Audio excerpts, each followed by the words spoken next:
취업을 뭐 잘하고 있어요. 근데 미국은 더더욱 더하죠.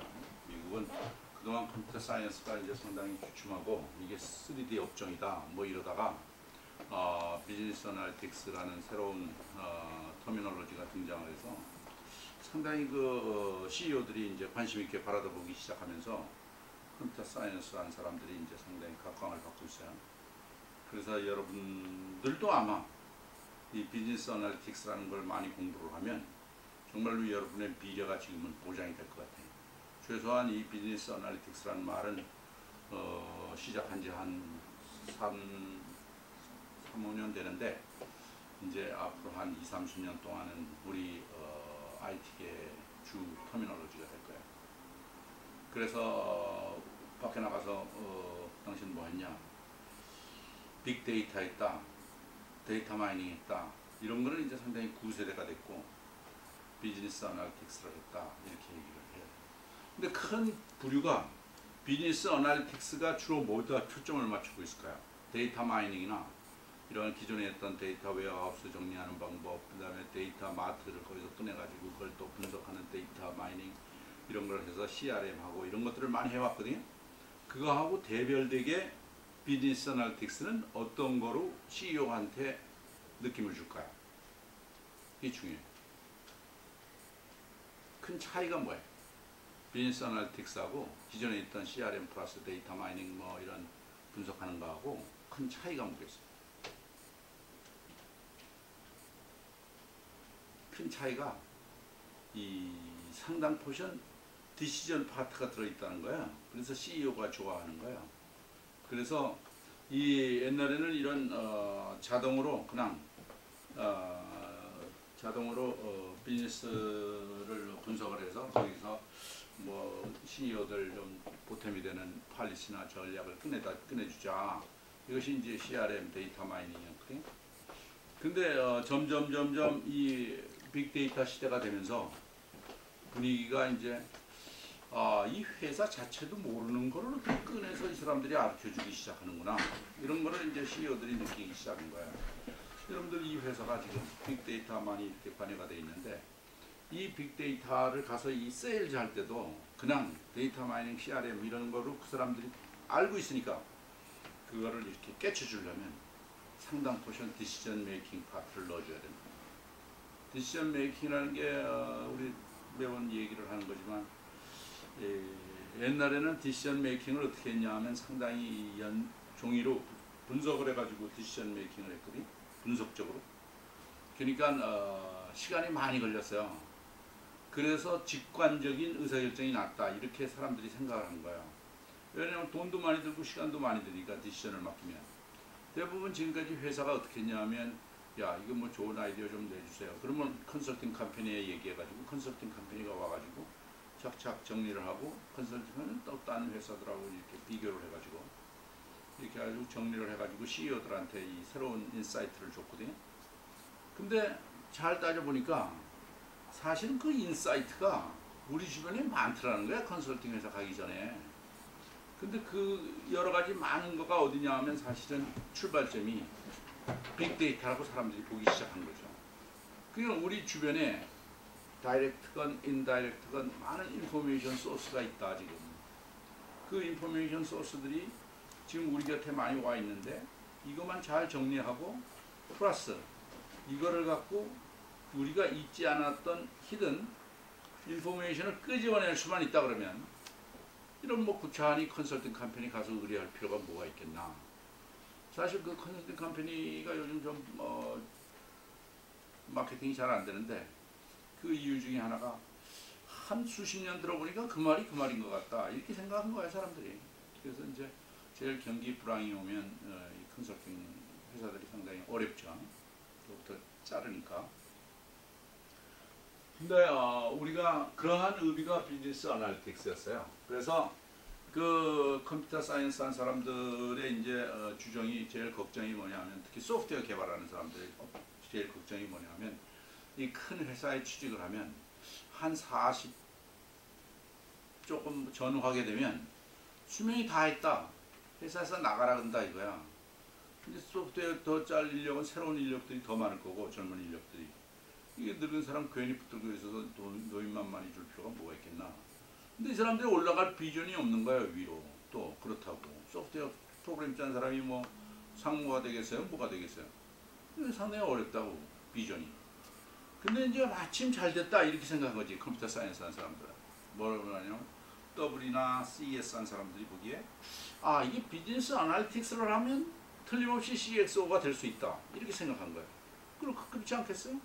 우리가 이 데이터가 이렇게 있는데 데이터를 이제 산더미 같은 데이터가 앞으로 더 많을 텐데 왜 더 많으냐 하면 지금 여러분들 잘 알지만 우리 회사 주변에 옛날에는 뭐가 있었냐면 회사 속에 인트라넷밖에 없었잖아요. 인트라넷. 회사 속의 네트워크망으로만 정보가 돌아가고 있었다고. 여러분들 그 인터넷이라는 말이 인터넷하고 인트라넷하고 근본적으로 다른데, 인트라넷은 우리가 비용을 지불하거든요. 그걸 유지하고 돌려주기 위해서는. 가령 해서 이게 굿모닝이다. 굿모닝이 서버가 돌아가고 네트워크가 돌아가기 위해서는 틀림없이 돈을 어딘가에 지불을 한다고. 매일 전기로 지불하든 서버 값으로 지불하든 지불하고 있다고. 근데 이게 인터넷이다. 인터넷은 돈을 지불하는 거예요. 근본적으로. 왜 안 하는 거죠? 인터넷은? 인터넷 요금은 그런 통신 요금 빼고는 다른 것들은 다 공짜로 정보를 받을 수 있어요. 왜 꼼꼼히 이거야? 그것도 돈 들어서 뭔가 생겼을 거 아니에요?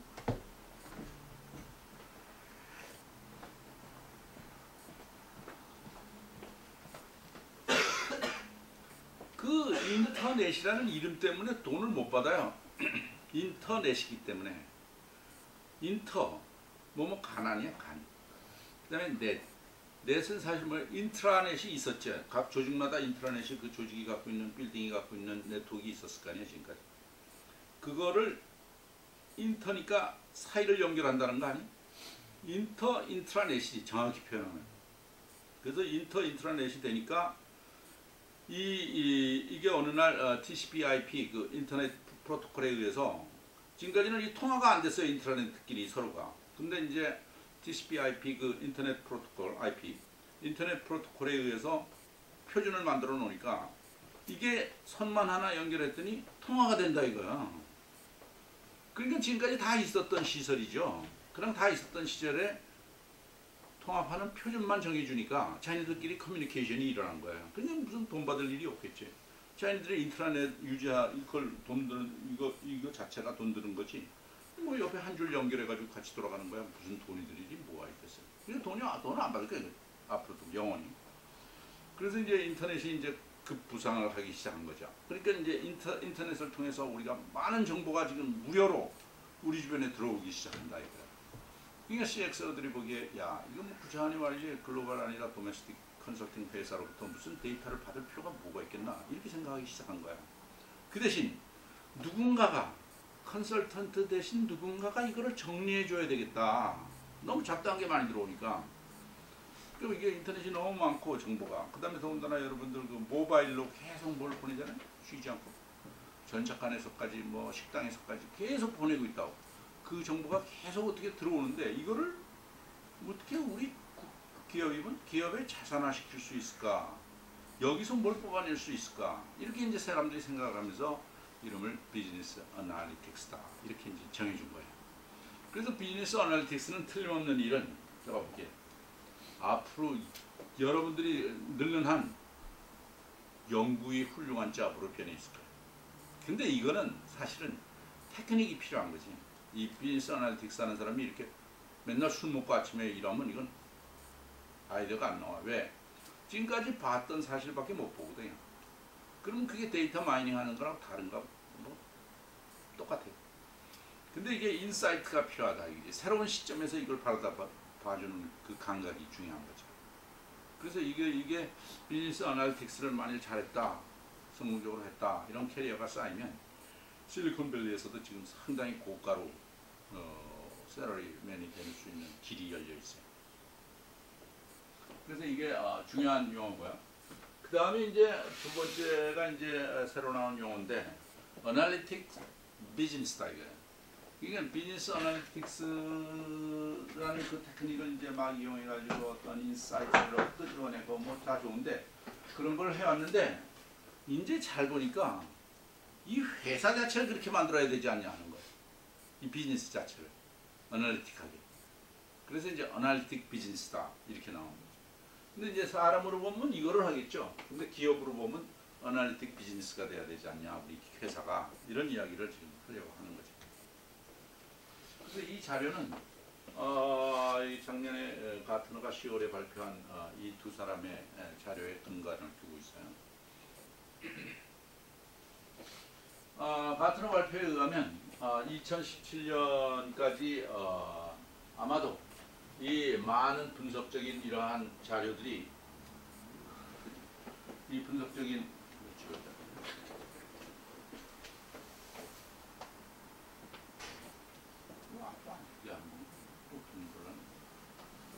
그래서 다 어디서 나오냐 하면 이벤트 데이터 스트림에서 나올 것이다. 50% 이상이. 근데 그게 뭐냐면 사실은 기계화된 또는 기계화되어 있는 머신이나 어플리케이션이나 또 뭐 개인들의 이러한 일을 통해서 발생되는 것에 이벤트 데이터 스트림으로 앞으로 회사가 돌아간다 이런 말이에요. 쉽게 얘기하면 2017년이 되면 50% 이상이. 그러면 여기서 우리가 이 이벤트라는 말을 주의해서 볼 필요가 있어요. 이벤트가 뭐냐? 여기 데이터가 뒤에 쫓아 있지만 데이터하고 원래 이벤트하고는 서로 상반되는 컨셉이에요. 데이터라는 건 뭐예요? 데이터라는 건 스태틱하다고 원래 정적이에요. 죽어있는 데이터야. 데이터라는 게 생성되는 순간 과거의 과거가 아니에요.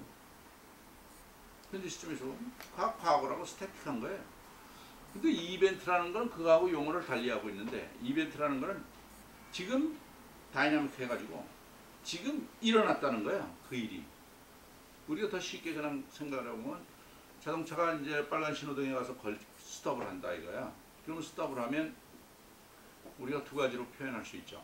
첫째 하나, 신호등이 빨갛다 이렇게 표현할 수도 있고, 또 다른 표현은 신호등이 빨개졌다 이렇게 표현할 수 있어요. 두 개는 의미가 다르죠. 빨갛다라는 거는 그런 정보를 받은 사람은 이제 차를 가속시키기 위해서 얼마를 기다려야 되냐 이거를 감각을 못 느껴요. 파란불이 나오면 간다 그거밖에 몰라요 지금. 그렇지만 지금 빨개졌네 하는 얘기는 한참 있어야 파란불이 나온다는 거 아니에요. 상당히 뭔가 액션은 다른 거라고 소리. 근데 중요한 거는 회사를 운영하는 데 있어서 데이터가 아니라 이벤트라는 거예요. 이벤트. 이게 다이나믹하게 돌아가는 걸 딱딱 맞춰서 해야지. 왜냐하면 이게 신호등 한 박자 늦는 거 아니에요? 벌써 행동이? 그냥 정적인 데이터만 갖고 있다 그러면. 그래서 데이터라는 게 우리가 스태틱하게 죽어있는 거에 비해서 이 이벤트는 다이나믹한 인포메이션을 주고 있다고 우리가 봐야 되는 거죠. 그래서 그거를 이벤트건 데이터건 간에 스트림으로 나타나는 정보를 갖고 앞으로 의사결정을 하고 회사가 살아갈 것이다. 이제 앞으로 한 5년, 한 2, 3년 후가 되면 50% 이상의 그 정보들이, 이 얘기를 이제 가트너가 예측을 한 거죠. 그래서 너네들 앞으로는 뭐를 하냐, 이 이야기가 지금 강조하려고 하는 이야기는 이런 거예요. 상당히 기계화된 데서 나온다는 거예요. 기계화된. 네? 인스트루먼티드 된 기계화된 데서 지금 이러한 정보들이 나온다는 거예요. 이게 연필로 머릿속으로 하던 시대는 이제 거의 끝나간다는 거죠. 의사결정이. 그러면 우리가 만에 하나 이런 걸 잘만 할 수 있다 그러면 떼돈을 벌지 않겠어요? 그죠? 만약 자동화 시켜주면 상당수 임원수를 줄일 수 있어요. 그죠? 그 임원들이 안 계셔서 다행인데 임원수를 줄일 수 있어요. 그리고 플랫하게 이 조직을 운영할 수 있어요. 자동화 시켜가지고. 그러니까 이런 일이 이제 우리 곁에서 일어난다. 근데 사실은 옛날에는 우리가 상당히 중요하게 생각했던 게 이런 거죠. 어떻게 하면 회장이 될 수 있었을까 이런 걸 살펴보면 그 사람이 몇 번 맞춰. 근데 운이 좋아가지고 또는 뭐 분석력이 있는지 모르겠지만 운이 좋아가지고 서너 번 잘만 맞추면 어떤 사람은 회장 되고 어떤 사람은 노숙자 되는 거라고. 그게 뭐라고 하면 직관적 의사결정을 했거든요. 직관적으로 사람들이. 근데 이제는 직관적 의사결정이 아니라 우리가 빅데이터가 항상 주문하는 것처럼 증거에 입각한 의사결정을 해라 이거 아니에요. 에비던스 베이스드 디시전을 해라. 그 에비던스 베이스드 된 그 이야기가 에비던스라는 말이 바로 여기 나오는 데이터 이벤트 스트림이라. 그거를 얼마만큼 그건 실시간이면 더욱 좋겠지만 세마이 리얼타임이라도 우리가 가져온다 그러면 우리는 정말 돌파할 있는 의사결정을 할 수 있는 거죠. 근데 이게 우리가 빅데이터라는 그 인트로덕션을 보면 말이죠. 이렇게 네 가지 형태의 빅데이터가 있다. 단계별로 보면 제일 먼저는 이제 과거적인 빅데이터 활용이 있죠. 응? 뭐가 일어났을까? 이런 것들을 이렇게 표현해주는 그 과거적인 입장의 일들이 첫 단계 빅데이터 시절이 단계인데, 그 다음에 이제 두 번째로 우리가 빅데이터에서 얘기하는 거는 왜 그것이 일어났을까? 그 왜라는 데 초점을 맞춰가지고 팩트가 아니라 그 why라는 데 초점을 맞춰가지고 알아켜주겠다. 이건 이제 빅데이터의 두 번째 단계다 이게. 세 번째 단계는 무엇이 일어날 것까? 이렇게 우리가 맞춰주겠다는 거야 이제. 조금 더 발전된 단계죠. 무엇이 일어날? 그다음에 더 발전되면 그 어떻게 그게 일어나게 만들어 줄 수 있을까? 이걸 해주겠다는 거야. 뭐가 일어날까가 아니라 그걸 맞추는 게 아니라 어떻게 그게 일어나게 만들어 줄 수 있을까? 우리가 그걸 해준다는 거야. 원하는 대로. 그래서 이게 네 단계거든요. 근데 이제 이거를 우리가 빅데이터에서 맨날 떠드는 것 같이 디스크립티브하고 다이그노스틱하고 프리딕티브하고 프리스크립티브하고 이러한 네 가지 단계로 이렇게 빅데이터가 진전이 된다 그러는데, 지금 빅데이터라는 게 어디에 지금 초점을 맞춰서 머물고 있냐면 요 불행스럽게도 제일 앞 단계에 단추를 끼고 거기서 머뭇거리고 있다 하는 거예요. 그러면 실제로 말이죠. 여러분들이 과연 어떻게 위의 단계로 끌이고, 여러분들 의무가 아마 여러분들 영업을 하려고 해도 빅데이터를 가지고 상당 포지션 이런 아이디어를 갖다가 제시를 해줘야 그 사람들이 물건을 살 텐데, 그 사람들 앞에서 맨날 이거 같이 이거 팩트만 연구하고 있으면 무엇이 일어났을까 이것만 조사한다 그러면 이거는 우리가 얘기하는 데이터 마이닝, CRM 똑같은 거 계속 그거의 반복이다 이거예요. 그러면 이제 여러분들 뭐 틀림없이 실망을 할 거다 이거죠. 고객들이, 클라이언트가. 그래서 그 클라이언트의 그거를 안 해주려면 우리가 이런 단계를 읽어야 되는데, 왜 그러냐 이거지. 왜? 이걸 왜 이 사람들이 뭐 빅데이터가 여러 번 회사만 하는 게 아니라 많은 회사들이 빅데이터에 관여돼서 일을 하려고 그래요. 근데 그 회사들이 왜 이거 앞에 단계를 그 클라이언트들한테 소개를 못 시키고 있냐. 제일 큰 원인이 여기 써 있는 것처럼 경험이 없다는 거예요. 경험이 없어요. 그렇잖아요. 여러분 솔직히 얘기해 보세요. 빅데이터 갖고 무슨 그 사람들이 얘기해요. 빅데이터를 써도 말이죠. 뭐 이렇게 하고 뭐 클라우드도 좋고 뭐도 좋고 막 설명을 한참 하면 이렇게 듣고 있다가 CEO나 살라는 사람이 그래서 성공했어요. 이런 분야에서 성공한 사례 갖고 와봐. 뭐 하자는 거야? 그래서 자기도 잘 모르겠어. 이거 뭐를 하려고 하는 거야 이 회사가. 그게 이제 이런 거야. 이제 백화점이다. 제가 이제 백화점 사회에서 해보니까 백화점에서 뭐 CRM 이름을 딱 들으니까 사장이 보기에 이게 괜찮은 이름이거든. 커스터머 릴레이션십을 고쳐준다니, 야 이거 괜찮다. 그래가지고 CRM과를 만들었어요. 그 다음에 거기다 데이터 마이닝 하는 애들을 막 넣었어요. 그래가지고 이걸 막 돌렸어요. 2, 3년 지난 다음에 사장이 불러가지고 CRM 책임자 보고, 야 너네 지금까지 한 건 뭐야? 그랬더니 우리는 말이지 말하자면 아파트 3층에 사는 사람이 아파트 5층에 사는 사람보다 우유를 더 먹습니다. 뭐 이런 걸 뽕해봤다는 거야. 그게 뭐야? 모르겠다. 지나간 팩트들만 분석을 해가지고 인사이트가 없는 사람이 지나간 과거 데이터를 이쪽으로 보고 이쪽으로 보고 그 팩트를 돌려보니까 이거 뭐 이렇습니다. 맨날 그거 갖다 주니까 이게 사장이 야 문 닫아. 문 닫아. 백화점이 많아요. CRM. 지금 빅데이터도 그런 순간이 나중에 올지도 몰라요. 이게 들어보니까 처음엔 그럴싸했어요. 이거 가지고는 말이죠. 뭐 이제 최고의 컨설팅이 일어난다. 니네가 깜짝 놀라는 사실을 우리가 가르쳐 줄 거다. 이제 빅데이터를 분석해서. 이렇게 했는데 사장이 야 4, 5년 지난 다음에 야 깜짝 놀란 게 뭐까지야? 야 문 닫아. 그렇게 될지 모른다고. 중요한 거는 우리가 이 익스피리언스를 얻어야 되는데 지금 얻기가 어렵다는 거야. 우리가 가서 어디 가서 할 수도 없고 이거를 빅데이터를. 왜냐면 이 빅데이터 분석하는 걸 회사들이 그렇게 좋아하지 않아요. 왜냐면 이거 잘못 분석하면 회사 비밀이 누출된다고 그 사람들은 생각해요. 이거 쉽게 맡기지도 않는다고. 그러면 우리가 뭐를 해야 되냐? 우리는 간접 경험을 할 수밖에 없는 거죠.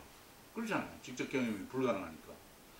그래서 간접 경영을 해야 되는데 이 간접 익스피리언스를 해야 되는데 이 간접 익스피리언스를 할 수 있는 게 뭐냐면 성공한 회사들을 매일 분석을 해야 되겠다는 거예요. 빅데이터로 성공한 회사들이 있잖아요. 지금 자기네들이 떠드는 그런 회사를 갖다 놓고 곰곰이 이렇게 생각을 해서 이게 어떻게 해서 성공했을까.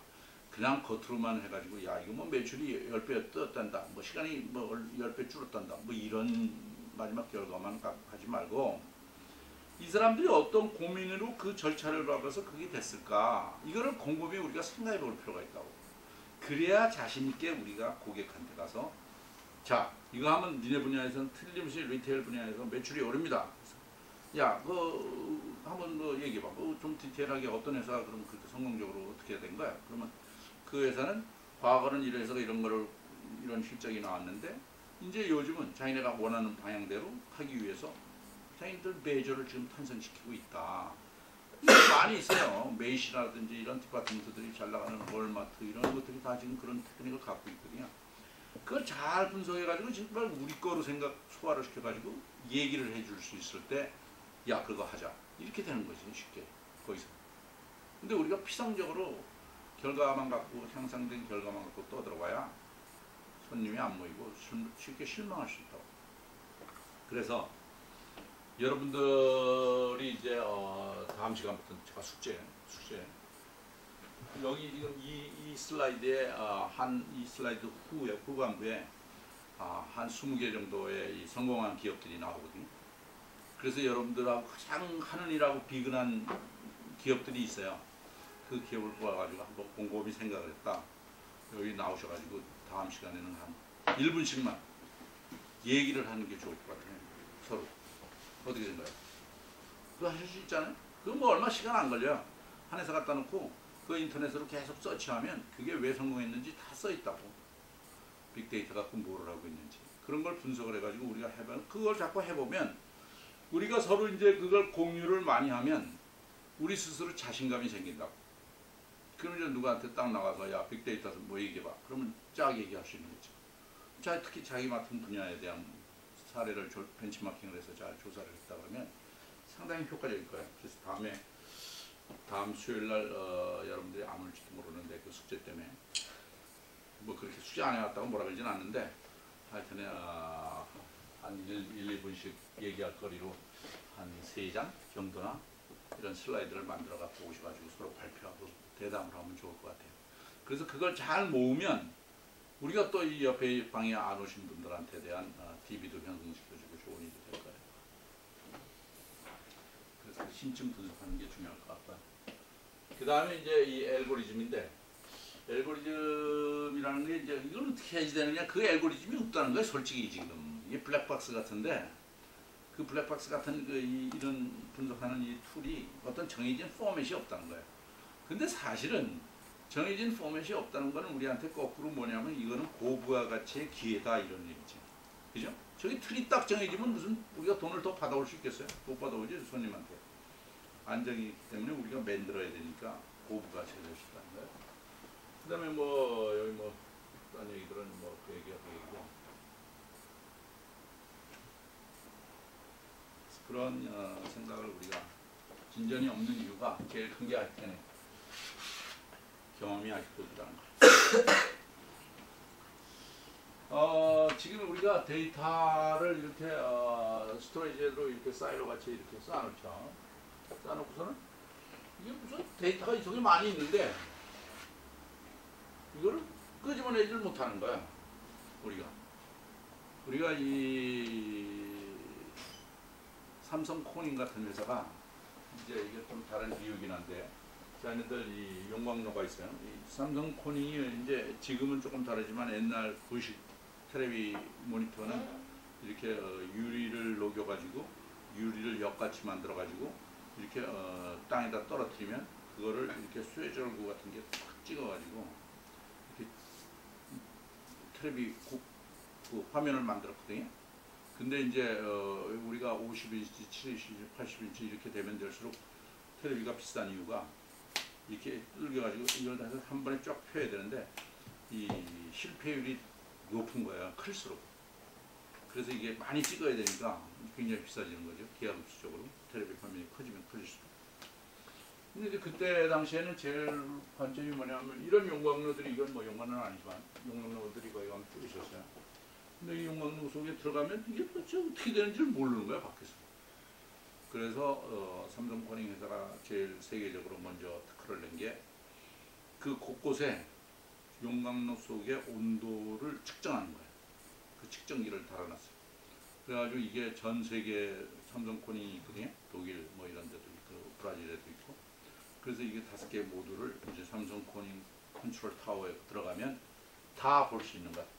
이 용광로에 지금 높이 얼마에는 또 밑은 또 옆 이면에서도 겉하고 속하고 그 온도를 계속 메이저를 할 수 있는 거예요. 그래서 그 상당히 훌륭한 시스템을 만들었죠. 그래서 그걸 통해 가지고 최고의 이제 브라운관 생산을 하기 시작한 거예요. 마찬가지죠. 우리가 이 내용을 잘 뭘 들여다보지 못하면 우리가 그거를 컨트롤할 수도 없고 거기서부터 좋은 인사이트를 우리가 얻어낼 수 없는 것만은 사실인 것 같아요. 그 다음에 이제 이거에 비해서 우리의 비유적인 표현이겠지만 이런 케이크 있다 그러면 이게 상당히 우리가 잘 속을 이렇게 구우면서 뭔가를 할 수 있잖아요. 그러한 이미지다 이거죠. 그래서 우리가 앞으로 이러한 데이터 스토어만 한다는 게 중요한 게 아니라 이 데이터 스토어에서 지금 사용되고 있지 않은 다크 데이터들은 어떻게 해서 이걸 꺼내가지고 우리 회사 경영에 도움을 줄까? 이거가 이제 지금 관건이 되고 있다. 많은 방해 요소들이 있어요. 이 빅데이터를 가지고 비즈니스 애널리틱스를 하는 데 있어가지고 많은 어려움들이 뭐 이렇게 있다. 네? 그래서 우리가 이 애널리틱스가 좋은 줄은 알지만 왜 이게 시작하기가 어려우냐? 그거를 이제 모든 시작하기 어려운 그 방해 요소들을 이제 나열을 한 거라고 볼 수 있어요. 그래서 제일 먼저가 unaligned diverse data structure. 이게 데이터가 뭐 막 정해지는 폼도 없고 그래서 이게 잘 얼라인이 안 됐어요. 그 다음에 이 스트럭처도 안 됐어요. 스트럭처가 됐다는 건 데이터가 스트럭처 된 건 여러분들 잘 아는 것처럼 정해진 포맷이 있는 게 있고 없는 게 있다 이거죠. 정해진. 근데 사실은 이 언스트럭처드 된 데이터가 사실은 더 밸류가 높은 데이터들이에요. 우리가 은행에 보면 금방 알 수 있잖아요. 은행에는 크게 보면 두 가지의 형태의 데이터가 있어요. 하나는 뭐냐면 계정계 데이터가 있고, 계정계라는 거는 이 텔러들이 이 바이어들하고 저 은행 그 고객들하고 직접 그 대면을 하면서 이루어지는 트랜잭션을 통해서 이루어지는 그걸 계정계라고 부르는데, 그 계정계의 일은 상당히 스트럭처드 돼 있다고. 대출, 예금, 척척척척 이렇게 하기로 딱딱 포맷이 다 정해져 있잖아요. 그거에 비해서 정보계로 넘어가면, 정보계라는 건 주로 뭐냐면 이 대출 쪽이라고 쉽게 보면 볼 수 있죠. 대출 쪽 상당히 이거 뭐 분석하기도 어렵고, 이 사람이 뭐 돈 꿔주면 이놈이 다시 갚을까, 이게 뭐 크레딧이 있어, 뭐 이게 아주 복잡하다고. 그래서 자기네들 나름대로 그냥 높은 사람들이 이렇게 메모지로 써갖고 정보계를 처리하고 있거든요. 그래서 많은 이제 펑크가 나면 이제 상당히 책임자들이 책임을 져야 되는 거죠. 그래서 이 두 가지를 보면 스트럭처드하고 언스트럭처드 데이터가 있는데, 사실은 고가로 보면 언스트럭처가 고가인 거지 이 스트럭처보다. 그렇죠? 그래서 이러한 데이터들이 이제 우리가 앞으로 더 많아지는데, 이러한 거를 어떻게 해야 되느냐가 이제 우리가 잘 모르기 때문에 시작하기가 어렵다. 이것들을 하지 못하게 하는 원인이 되고 있다. 이런 거죠. 그래서 이제 이 사람이 CIO 같은데 비즈니스 리포트 라이팅만 이렇게 쓰는 게 아니라 내가 뭔가 좀 그런 걸 탈피해서 뭔가 좀 해야 되겠다는 거예요. CIO 입장에서. 지금 CIO들은 간단히 뭐냐면 맨날 IT 리포트만 쓰고 있는 것 같다 이거야. 또는 또 딴 부서의 IT 리포트, 비즈니스 리포트를 쓰는데 지원을 하고 있다든지 이 정도 수준인데 그 이상의 뭔가를 우리가 해야지 되는데 사실 우리가 따지고 보면 둘로 나눠서 생각하면 이제 과거 이게 지금인데 빅데이터 나타나고 또 빅데이터의 그 어널틱스라는 용어가 나타나기 이전에 한 거는 우리가 잘 아는 것처럼 데이터 웨어하우스나 이 비즈니스 인텔리전스라는 말을 많이 썼어요. 그래서 데이터 웨어하우스 하는 거나 이 비즈니스 인텔리전스가 한결같이 뭐라고 보여지냐면 지나간 일들에 대한 분석이었다고. 지나간 일들에 대한. 그래서 비즈니스 이쪽에서 주로 한 일은 뭐냐 하면 탑다운식 이러한 디자인을 했다는 거야. 다시 얘기해서 야 이거 분석해봐. 이거 분석해봐. 이거 어떻게 된 거야. 이거 해봐.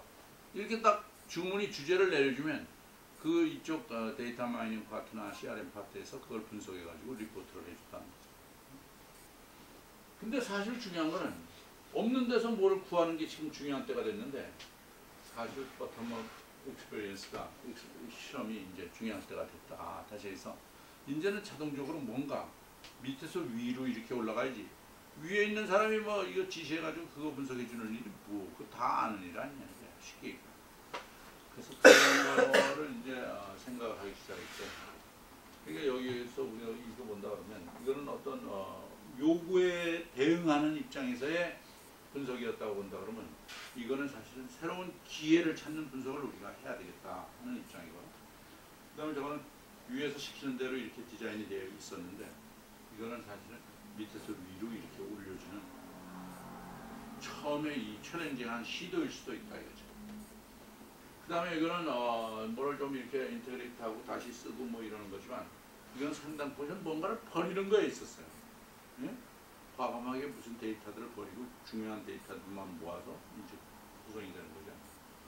그 다음에 이제 이건 뭐 맨날 그 경쟁 우위에서 떠드는 핵심 경쟁 우위라는 게 있어야 되는데 그런 거를 축으로 해서 센터를 돌려줬는데 이거는 오히려 그냥 밑에 저변에 있는 사람들이 자유분방한 아이디어를 가지고 그걸 어떻게 표현시켜 줄까 하는 해커톤 같은데 좀 시스템적으로 있었다고 볼 수 있죠. 그 다음에 이거는 어떻게 하면 좋은 디시전을 할까 이런 거에 있었지만 이거는 사실 어떻게 하면 있지 않은 비즈니스를 만들어 볼까 이런 데 초점이 있다고 볼 수 있는 거죠.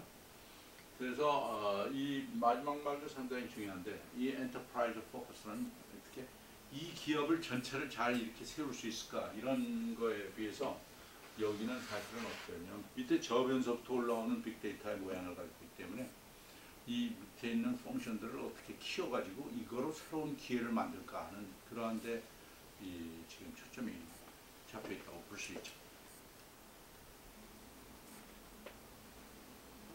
그래서 우리가 이 트랜잭션 데이터를 지금 우리가 주로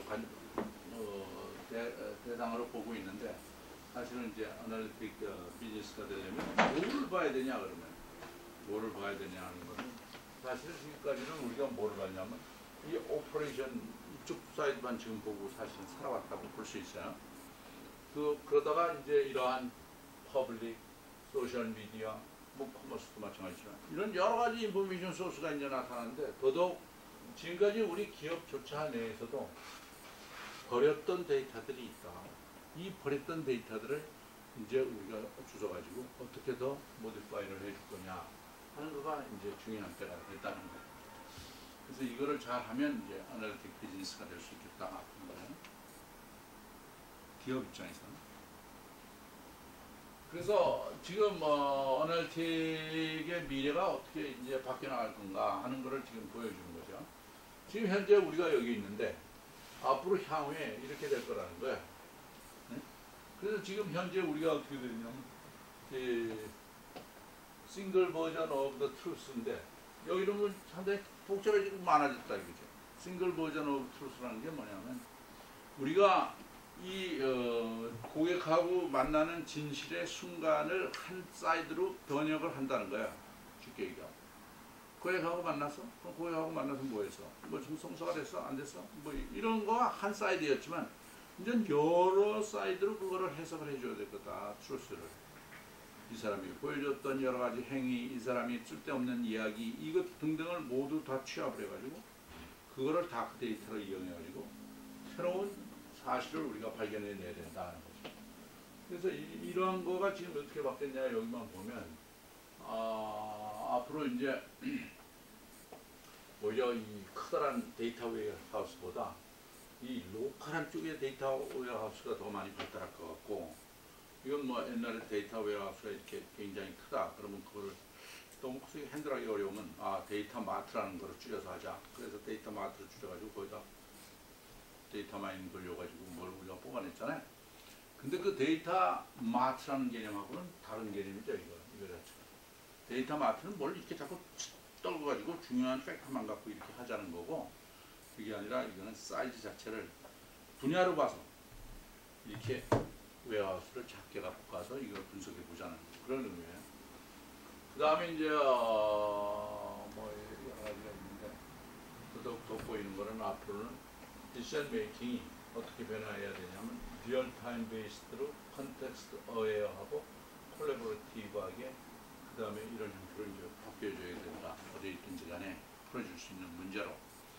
그러니까 이게 뭐냐 하면 리얼타임이야 우리가 다 아는 얘기야.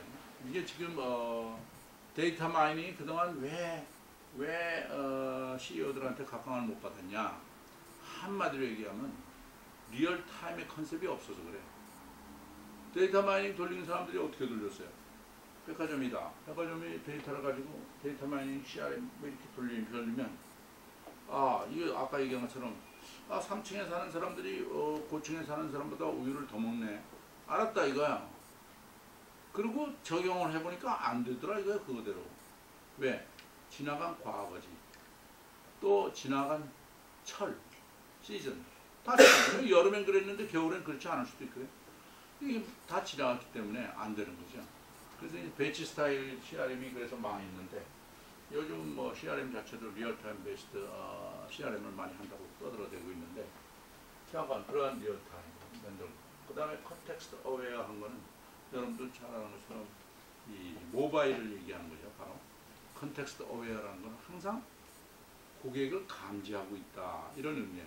항상 고객이 어떤 상황에 있는지 알고 있어야 된다. 사실 여러분들 스마트폰 넣고 다니는데 그 스마트폰 넣고 다니면 여러분들이 사실 지금 어느 상황인지 잘 알 수 있는 거 아니에요? 지금 이 사람이 회사에 있는지 또 이 사람이 지금 시간대로는 점심시간 몇 시간 전에 있는지 또 뭐 등등 여러 가지 센서를 통해서 우리가 알 수 있는 거 그런 것도 이제 해줘야 되겠다. 그러면 콜래버레이티브한 거야 뭐 당연한 거고 그 다음에 당신이 어디 있든지 간에 이러한 등등의 여러 가지의 복합적인 이러한 관점을 가지고 이 분석을 하는 때가 이제 왔다 해야 된다 하는 것을 보여준 예라고 볼 수 있습니다. 그래서 어널리틱 비즈니스가 이제 기업 입장에서 봤을 때 그냥 아까 개인 입장에서 봤을 때는 비즈니스 아날리틱스라는 게 이제 하나의 자기 분야가 되겠지만 기업 입장에서 봤을 때는 기업은 앞으로 어떤 비즈니스를 한다고 봐야 되냐면 어널리틱 비즈니스를 한다고 봐야 되는데 이 어널리틱 비즈니스를 하기 위해서 이 가져야 될 가장 근간이 뭔가 이렇게 보면 이 네 가지다. 기업이 상당히 분석적인 능력을 갖고 이제 비즈니스를 하는 데 있어서 제일 중요한 게 뭐냐면 커스터머 로열티다. 커스터머를 어떻게 한 번 들어오면 리텐션을 계속하고 떠나지 않게 만들어 줄 수 있을까. 이 로열티를 어떻게 하면 높여줄 수 있을까. 이거에 빅데이터가 많이 활용이 될 것 같고 축이. 그 다음에 두 번째가 코스트 리덕션이다.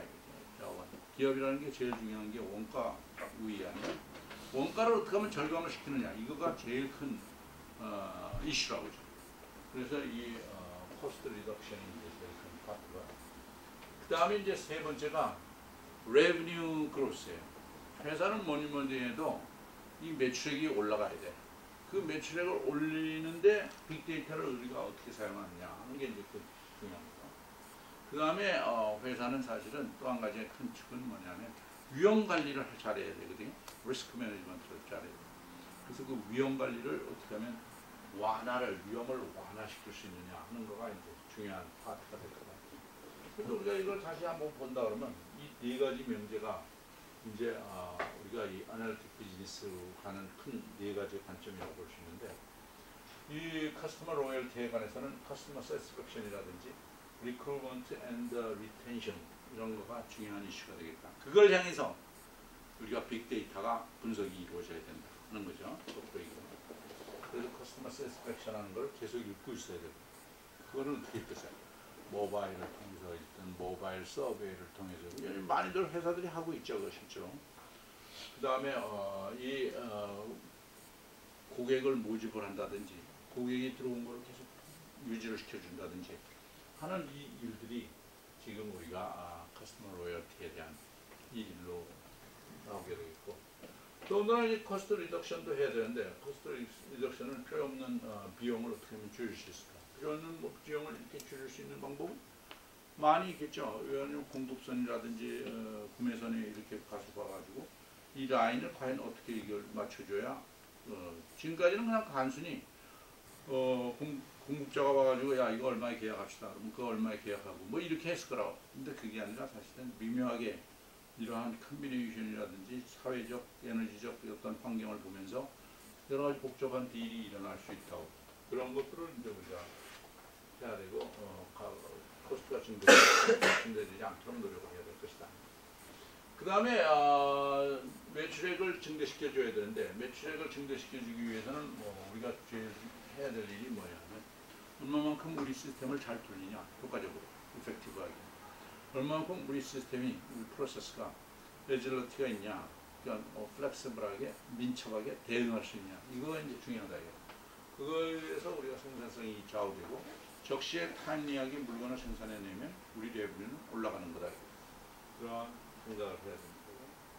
그 다음에 이제 리스크 미티게이션이라는 리스크 완화는 사실은 뭘 봐야 되냐면 우리 기업 자체가 가지고 있는 리스크나 우리 주변에 쌓여져 있는 레귤레이션에 대한 리스크를 우리가 간파할 수 있어야 됩니다. 어떻게 간파해? 빅데이터를 갖고 언제나 간파하고 있어야 됩니다. 그래서 이러한 일들을 우리가 빅데이터를 가지고 잘 관파를 해서 분석을 해주면 이것이 항시 돌아가는 시스템이 완성이 됐을 때 우리는 그 기업을 아날리틱 비즈니스다 이렇게 불러줄 수 있다 하는 거. 그래서 이 네 가지가 중요하다 하는 거예요. 그러면 이게 결국은 따지고 보면 빅데이터 뭐 얘기를 계속 하고 있는 셈인데 사실 따지고 보면 인포메이션은 그죠? 인포메이션 갖고 회사를 좀 다시 아날리틱한 비즈니스의 엔터프라이즈로 만들자는 건데 그 인포메이션을 가지고 이노베이트한 회사들이 이렇게 많이 있다 하는 거예요. 요 뒤에 이제 하나씩 나오거든요. 그 이해가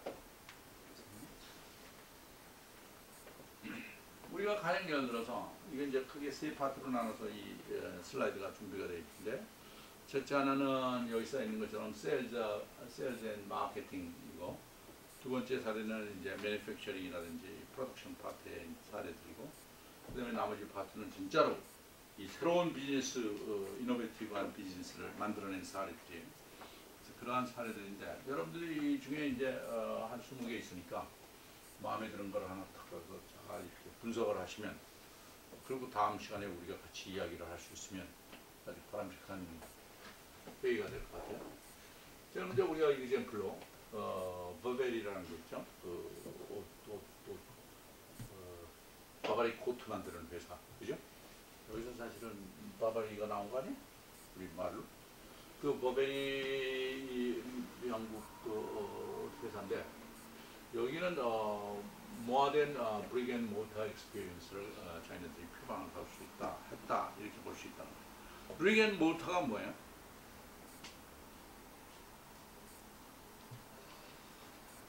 브릭 앤 모터라는 게 뭐예요?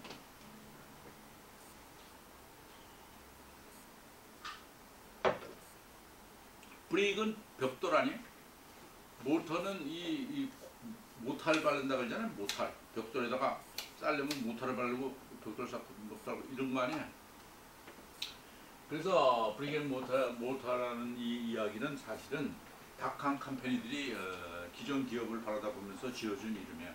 자기네들은 닷컴이죠. 언제나 점컴이었으니까 온라인 회사들이 처음 나왔을 때. 그래서 닷컴 회사들이 자기네 반대편에 보는 기존 기업을 비아냥거 해가지고 지어준 이름이 브릭앤모터 컴퍼니인데요. 이 브릭앤모터 컴퍼니는 벽돌에다가 모탈 바르고 이거 가지고 이렇게 쌓아왔다는 거예요. 수십 년, 수백 년을. 근데 사실은 여러분들 이제 돌이켜서 생각해 보면 한쪽에는 닷컴 회사가 있었잖아요. 10몇 년 전에 막 나온 신흥 회사들. 이쪽에는 뭐 그때부터 있었던 기존 기업인 브릭앤모터 회사들이 있었어요. 근데 요즘은 뭐가 있는 거야? 따지고 보면 이쪽 컴퍼니가 많이 망했어, 그죠? 닷컴 컴퍼니들이 많이 문을 내렸어, 그죠? 특수한 뭐 아마존이나 몇 개만 열어 있지, 나머지 것들은 다 흡사되거나 망했어. 그렇지만 이 기존 기업들은 그런 대로 살아 있어요, 지금 브릭앤모터들은. 그래서 이게 이렇게 쭉 합쳐져서 딱 두 개가 됐는데 요즘 기업들은 뭐라고 불러요? 벽돌을 빼고 거기다 크릭을 넣어가지고 크릭앤모터 컴퍼니라고 그래요. 크릭앤모터 컴퍼니가 된 거예요. 그러니까 크릭앤모터 컴퍼니가 왜 됐을까? 잘 보면 닷컴 컴퍼니가 변해서 브릭앤모터에 가서 크릭앤모터이 된 게 아니라 이 브릭앤모터 컴퍼니들이 이제 온라인을 접수를 하면서 이쪽에 가서 크릭앤모터 컴퍼니가 이루어진 거예요. 그러니까 진리는 이거죠. 순수한 퓨어 닷컴 컴퍼니는 생존하기가 정말 어렵다. 그거에 반해서 브릭앤모터 컴퍼니가 머리만 잘 짜면 얼마든지 닷컴 흉내를 낼 수 있다. 그거죠. 결론은. 그것이 이제 우리가 인터넷 붐이 일어난 지 10년 후에 얻어진 결론이에요. 그러니까 이제 크릭앤모터 컴퍼니들이 지금 우리 곁에 많이 와 있어요. 이전에 그러니까 기업이 온라인으로 이렇게 모자를 뒤집어 쓴 그런 기업들이 이제 우리 곁에 많이 와 있죠. 이것도 마찬가지예요. 이게 버벨이라는 게 여러분들이 바바리코트 이렇게 할 정도였으니 얼마나 오래전에 생긴 회사겠어요. 이게 런던에서 꽤 오래전에 생겼죠. 꽤 오래전에 회사에서 이건 틀림없이 이 브릭앤모터 컴퍼니였던 거죠. 근데 이거가 어떻게 해서 자기네가 이 변화를 시도했는가 이걸 보여주는 거예요. 이게 뭐냐면 여기 제일 자기네들이 생각하기에는 뭐를 임프로빙했냐면 커스터머 인스토어 익스피리언스를 크게 해줬다는 거야. 커스터머가 자기네 바버리숍에 와가지고 느끼는 경험을 굉장히 다르게 만들어줬다는 거야. 빅데이터를 가지고. 그 얘기를 하는 거죠. 그래서 여기 뭐 여러 가지 증거했다는 건데 여기 보면 커스터머가 이제 그 스토어로 들어오는 순간 커스터머를 인식한다는 거예요. 버벨이. 그러니까 이게 싹 들어오면 이 사람이 전번에 왔던 누구의 무엇을 누가 샀던 사람이구나. 이걸 인식을 한다는 거야. 그 다음에 전번에 샀던 것들에 대해서 물으면서 인사를 한다는 거야. 그 사람들한테. 근데 그게 다 빅데이터의 힘이라는 거야. 지금 뒤에서. 그리고 이 세일즈 어시스턴스가 아이패드를 이용해 가지고 그 자리에서 레코멘데이션을 한다는 거야. 그것도 다 빅데이터가 뒤에서 받쳐주고 있는 거죠. 그 다음에 뭐 악세사리도 물론이고, 그 다음에 RFID 태그 같은 거를 더 붙여가지고 상당히 인터랙티브하게 보여준다는 거예요. 다시 얘기하면 이 옷에 RFID 태그가 다 달려 있어가지고 이 RFID 태그를 자기 세일즈맨 거기다 붙여주면 이놈이 감지를 하고 그거에 관련된 많은 인포메이션을 준다는 거예요. 그럼 그걸 갖고 뭐하냐? 그거를 손님하고 같이 앉아서 보고 있다 이거야. 이러한 거가 모두 빅데이터가 뒤에서 백업을 해주는 거다. 그러니까 이제는 뭐냐 사실은 O2O 샵이 생 거죠. O2O 샵이 뭐예요? O2O.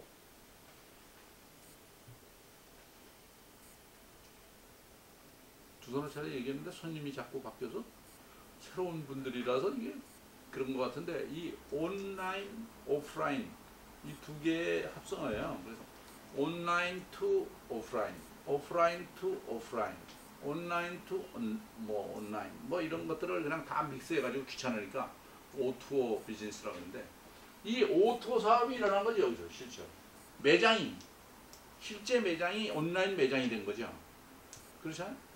잘 읽어보면 그러한 컨셉으로 지금 버벨리는 자기네 물건을 팔고 있다는 거예요. 근데 사실은 중요해요. 이 리테일 스토어에 여기 관여 있는 분들 있었는지 모르지만 우리가 그 백화점에 가면 백화점에는 두 종류의 점원이 있죠. 한 종류는 그 백화점 소속 진짜 직원, 거기서 월급 받는 직원. 또 다른 직원은 그 어떤 샵이면 그 샵에서 파견 나온 사람. 그렇지만 똑같이 그 백화점 옷은 입고 있어요. 현대백화점이면 현대백화점 옷은 똑같이 입고 있는데 그걸 어떻게 어느 때 구분할 수 있냐면 이게 현대백화점 사람인가 그냥 그 매니팩처 제조원이 보내준 사람인가 이거를 구별할 길은 딱 한 가지 있죠. 딱 계산을 할 때가 되면 그 계산대 앞에 서 있는 사람이 진짜 백화점 직원이고 나머지 서너 명은 다 그 매장에서 보내준 사람들이죠. 그 백화점에는 우리 백화점이라는 게 이런 거 아니에요? 그 플랫폼 사업이라고 전번에 그랬는데 이렇게 점포만 이렇게 열어놓고 점포에 임대료만 이렇게 빼는 사업하는 사람들 아니에요? 그래서 20% 25%씩 뛰는 거예요. 그 매출에. 근데 그 매출에 뛰려면 그 현금통 앞에는 분명히 백화점 사람이 있어야 될 거 아니에요. 얼마가 팔리고 있는지는 봐야 되니까. 그러니까 그 백화점 사람들이 서 있는 거죠. 근데 중요한 거는 이제 거기 보면 지금 백화점 같은 경우에는 어느 정도까지 발달해 있냐면 빅데이터라는 말 자체를 무색하게 아무 데이터가 없는 것도 데이터를 잡고 있다. 다시 얘기하면 거의 현금 고객이 있잖아요. 현금 고객에 대해서 이름도 안 가르쳐 줄 거 아니에요. 현금 고객은 현금만 내는 사람. 이름도 안 가르쳐 주고 뭐 주민등록번호야 그도만 할 나이도 없고 또 이 자기 자동차에 배달도 안 시켜요. 기사가 와서 가지고 가기 때문에 그 자동차 번호 볼까 봐. 그런 손님들이 많이 있다고 지금. 그게 한 15% 차지한다는 거예요. 백화점 매출에. 근데 그런 양반들은 정말로 끝까지 백화점 고객 아니에요. 그 사람은 할인 매장에 절대로 안 가지. 동대문에는 절대 안 가고. 가만히 있어도 백화점 단골이니까 이 사람들은 끝까지 잡고 있어야 되니까. 근데 문제는 아무 데이터가 없다는 거예요. 백화점에는. 현금밖에 뭐 본 적이 없잖아요. 그 사람. 그래서 거기 보면 별 데이터베이스가 많이 있어요. 그 사람은 사는데 가끔 이야기를 들어보니까 장충동 이야기를 한다. 장충동. 이게 딸이 둘이 있는 것 같다. 맨날 올 때 보니까 딸 둘, 딸 완, 딸 투. 딸 완은 대략 어떤 성향이고 뚱뚱한 여자다. 다 써있어. 그래서 그걸 관리하고 있다. 백화점. 컴퓨터로. 진짜. 근데 이제부터 해야 될 일은 뭔가 백화점은 이제부터 그 사람들이 SNS 날리고 말하는 이야기까지 다 이거를 데이터베이스화 시켜서 물건을 더 팔 수 있다는 거예요. 그 일을 하고 있어요. 실제로. 이러한 일련의 일들이 우리가 지금 일어나고 있는 거죠. 매장에서. 그래서 여러분들도 한번 이걸 곰곰이 좀 생각을 해볼 필요가 있어요. 그 다음에 이제 이거는 뱅킹인데 웨스트팩이라는 뱅킹인데 이 뱅킹은 뭐냐면 커스터머를 잘 이해를 하고 또 커스터머를 잘 참여를 시키려고 노력을 하고 있다. 참여를 시킨다는 게 중요하죠. 우리가 이 전번 얘기한 것처럼 이 나를 만족시켜주는 단계가 4단계가 있다고 우리가 보통 불러요. 제일 큰 첫 단계는 뭐예요? 싱크미예요. 내가 어디에 연결되게 만들어달라 이런 거예요. 싱크미죠. 그 다음에 이제 씨미가 뭐냐면 나를 이해해달라는 거야. 내가 깜빡했더라도 나를 뭐가 잊어버렸는지 내가 뭐 했는지를 좀 일깨워달라. 사이버적으로. 그것이 이제 씨미죠. 그 다음에 세 번째가 노움이에요. 나를 알아달라는 거야. 나를 알아달라는 건 뭐냐. 내가 미처 몰랐던 것도 알게 해달라는 거야. 그러니까 내가 이제 그로서리 시절 하여튼 내가 알게. 마지막 단계로는 비미거든. 내 대신 너가 해라 이거야. 응? 나 되게 해달라는 거야 이 비밀가. 그러니까 우리가 이 네 단계가 이제 이 사이버적으로 맞춤을 서비스를 할 때 나타나는 형태인데 우리가 가령 예를 들면 이런 거죠.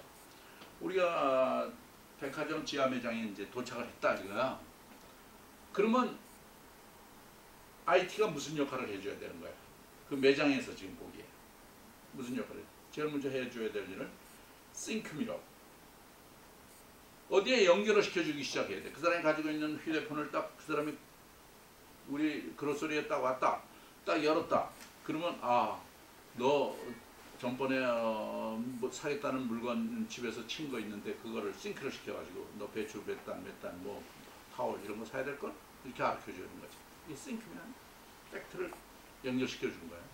자기가 만든 팩트죠. 그 다음에 이제 두 번째가 이제 쓰임이에요. 나를 이해해달라는 말은 내가 딱 보면 이 사람이 왜 왔을까? 이놈이 잘 생각해 보니까 이 사람이 과거에는 우유 샀을 때 치즈를 샀다. 또 뭐 달걀 샀을 때 소금을 샀다. 그러면 달걀 딱 사면 너 소금 사야 될 걸? 이런 걸 해달라는 거지. 그게 쓰임이 아니? 나를 이해시키는 거야. 물론 다 한 거예요 자기가. 거기까지는. 그 다음에 이제 노비가 되면 내가 미처 몰랐던 걸 이제 알려달라는 거예요. 그러니까 다시 얘기해서 너 뭐 치즈하고 뭐 소금 샀으면 너 그 다음에 너 이거 가지고 스파게티 요리할 수 있을 거? 뭐 이런 등등의 레시피를 보여준다든지 이런 걸 해달라는 거거든. 그 다음에 이제 비밀은 뭐냐면 나 대신 너가 해달라는 거야. 나를 나되게 만들어 달라는 얘기는 거꾸로 IT가 나 대신에 어떤 뭐를 하라는 거 아니겠어요? 그러면 이제 그게 IT가 뭐냐면 야 이거를 어떻게 뭐 요리사가 되게 해준다든지 뭐 그런 거 있죠. 뭐 이거 하여튼 뭐 너무 즉흥적이라서 그렇긴 한데 그런 것들의 일련의 일들이 사실은 우리가 빅데이터를 갖고 할 수 있는 거다. 은행에서도. 그래서 이 사람을 적극적으로 받아들여서 우리가 이야기를 꾸며나갈 수 있다는 거. 그래서 이 뒤에 보시면 이걸 디스트리뷰션을 우리가 사용 건축을 해드릴 텐데 그 들으면 거기 이제 한 20개들이 이렇게 쭉 이런 식으로 달려 있어요. 그래서 이걸 읽어보시고 이 회사 이름 뭐 이런 거 좀 치면 금방 3개 정도 슬라이드를 만들 수 있어요. 그래가지고 그거를 우리가 다음 시간에 만나서 서로 간단히 이야기하기 전에 이야기를 나누면 좋지 않을까 그렇게 생각해요.